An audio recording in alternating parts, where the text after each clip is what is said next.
ఈ యొక్క civil supplies buffer గోడౌన్లో జరిగినటువంటి అవకతవకలు అట్లాగే షార్టేజ్ విషయంలో మనం ఆల్రెడీ ఒక బందరు రూరల్ పోలీస్ స్టేషన్లో ఒక కేసు రిజిస్టర్ చేయడం జరిగింది. దాంట్లో పోలీసులు తరోగా ఇన్వెస్టిగేషన్ చేస్తూ ఉన్నారు.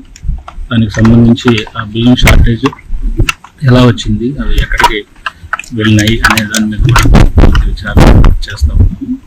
అట్లాగే దానికి సంబంధించినటువంటి రికార్డ్స్ అట్లాగే అక్కడ ఉపయోగించినటువంటి సిపియు కూడా మేము సీజ్ చేయడం జరిగింది.